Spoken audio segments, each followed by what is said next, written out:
मित्रों, आज के समय की जो सबसे बड़ी चुनौती है वो है चिंता। इस संसार का हर दूसरा आदमी किसी न किसी चिंता से जूझा रहा है। किसी के पास घर नहीं है तो उसको घर लेने की चिंता, नौकरी नहीं लग रही तो नौकरी पाने की चिंता, प्रेमिका से झगड़ा हो गया तो उसकी चिंता, शादी नहीं हो पा रही तो शादी करने की चिंता, माँ बाप को बेटे की चिंता, बेटे को माँ बाप की चिंता। मित्रों, इस संसार में हर आदमी अपनी अलग अलग परेशानियों, चिंताओं से परेशान है। कभी कभी हम अपने जीवन की किसी गली में इस तरह खो जाते हैं कि लगता है जैसे सारी दुनिया रुक गई है और हमारे अंदर बस एक ही चीज चल रही है, चिंता। चिंता के कारण न हम ठीक से सो पाते हैं, न हम ठीक से खा पाते हैं। हम हंसते तो है मगर हमारा मन अंदर से रो रहा होता है। क्या आपका जीवन भी कुछ इस प्रकार की चिंताओं में डूबे हुए कट रहा है? क्या आप चिंता से मुक्त नहीं हो पा रहे? आखिर चिंता से मुक्ति कैसे पाएं? मित्रों, हम अपने इन सभी प्रश्नों का उत्तर एक छोटी सी कहानी के माध्यम से जानेंगे। तो सुनिए, यह कहानी एक नीरज नाम के लड़के की है और शायद ये कहानी आपकी भी हो सकती है। मित्रों, भगवान श्री कृष्ण के विचारों को अपने जीवन में उतारने से पहले मैं चाहता हूं कि आप इस चैनल स्पिरिचुअल सार के वीडियो को लाइक करें और चैनल को सब्सक्राइब करें ताकि हम भगवान श्री कृष्ण से जुड़े विचारों को और उनके अनमोल वचनों को आप तक पहुंचाने में सफल हो सके। नीरज एक साधारण सा लड़का था, न कोई बड़ा शहर, न कोई बड़ा सपना, बस एक अच्छी नौकरी और माता पिता का सहारा बनना चाहता था। लेकिन जब से ग्रेजुएशन खत्म हुआ था, उसके बाद वो लगातार कई इंटरव्यू में फेल हो गया। कभी रिजेक्शन मेल, कभी कोई जवाब ही नहीं। नीरज अब हर सुबह डर के साथ उठता था और सोचता कि क्या मैं कभी सफल हो पाऊंगा। उसकी माँ कहती, बेटा चिंता मत कर, भगवान सब देख रहे हैं। नीरज ने माँ से कहा, अगर भगवान देख रहे हैं तो कुछ करते क्यों नहीं? आखिर मैंने क्या पाप किए हैं? वो बिस्तर में लेटकर छत को घूरता। उसके भीतर एक आवाज चलती रहती, तू बेकार है, सब आगे बढ़ रहे हैं, तू वहीं का वहीं है, तू कुछ नहीं कर सकता। मित्रों, ये आवाज ही तो थी चिंता की आवाज। चिंता क्या है? श्री कृष्ण की दृष्टि से श्री कृष्ण ने गीता में कहा है, मनुष्य अपने विश्वास से निर्मित होता है। जैसा वह विश्वास करता है वैसा वह बन जाता है। यदि मन में नकारात्मक चिंताएं होंगी तो जीवन भी वैसा ही हो जाएगा। इसलिए सकारात्मक सोच अपनाओ, विश्वास रखो स्वयं पर और परमात्मा पर।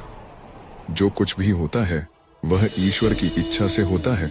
यदि हम ईश्वर की योजना में विश्वास रखें और आत्मसमर्पण करें तो चिंता अपने आप समाप्त हो जाती है। ईश्वर जो करते हैं हमारे भले के लिए ही करते हैं। चिंता करने वाला व्यक्ति वर्तमान को खो देता है और भविष्य को खोखला बना देता है। चिंता का कोई आकार नहीं होता, पर यह सबसे बड़ा बोझ होती है। हम चाहे तो चिंता का पहाड़ बना ले या उसे श्री कृष्ण को सौंप दे। पर क्यों करते हैं हम इतनी चिंता? क्योंकि हम सोचते हैं कि सब कुछ हमारे नियंत्रण में है, जबकि श्री कृष्ण कहते हैं कर्म कर, फल की चिंता मत कर। नीरज ने यही नहीं समझा था, वो सिर्फ परिणाम के बारे में सोच रहा था। नौकरी मिलेगी या नहीं, लोग क्या सोचेंगे, अगर कुछ ना हुआ तो? पहला उपाय स्वीकृति। नीरज एक दिन नदी के किनारे बैठा था, बहुत थका हुआ। तभी एक वृद्ध व्यक्ति पास आकर बैठे और बोले, बेटा क्या हुआ, तुम्हारा चेहरा बहुत भारी लग रहा है। वृद्ध व्यक्ति के पूछते ही नीरज फूट पड़ा। उसने सब कुछ कह दिया, फेल होना, डर, निराशा। वो बूढ़े मुस्कुराए और बोले, बेटा जीवन में हर कोई परीक्षा में नहीं फेल होता, कुछ लोग तो उस परीक्षा को समझ ही नहीं पाते। उन्होंने कहा, जो हो रहा है उसे स्वीकार करो, ये समय का खेल है। वो वृद्ध थे लेकिन उनके शब्दों में श्री कृष्ण की गूंज थी। श्री कृष्ण कहते हैं, जो हुआ अच्छा हुआ, जो हो रहा है वह भी अच्छा है, जो होगा वह भी अच्छा ही होगा। स्वीकृति पहला कदम है चिंता से मुक्ति की ओर। दूसरा उपाय है ध्यान और मौन। नीरज ने अब हर सुबह आंखें बंद करके बैठना शुरू किया। बस 5 मिनट बिना किसी प्रयास के वो अपनी सांसों पर ध्यान देता, अपने विचारों को देखता। बिना जजमेंट के धीरे धीरे उसका मन शांत होने लगा। चिंता की वो तेज आवाज अब धीमी होने लगी। श्री कृष्ण ने अर्जुन से कहा था, योगस्थ कुरु कर्मणि, ध्यान में स्थित होकर कर्म कर। नीरज ने ध्यान को अपनी ढाल बना लिया।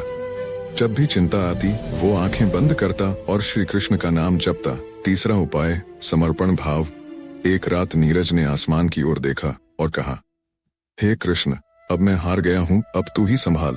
उसने पहली बार पूरे मन से समर्पण किया और अगले ही हफ्ते उसे एक कंपनी से इंटरव्यू कॉल आई और उसने उसी में सिलेक्शन पा लिया। नीरज अब समझ गया था, जब मैं छोड़ता हूँ तब भगवान थामते हैं। श्री कृष्ण कहते हैं, सर्वधर्मान परित्यज्य मामेकं शरण व्रज। तू बस मुझे समर्पित हो जा, मैं तुझे मुक्त कर दूंगा। चौथा उपाय सेवा और कृतज्ञता। अब नीरज हर रविवार किसी एनजीओ में बच्चों को पढ़ाने जाता था। उसने पाया कि जब वो दूसरों की चिंता दूर करता है तो उसकी अपनी चिंता भी हल्की हो जाती है।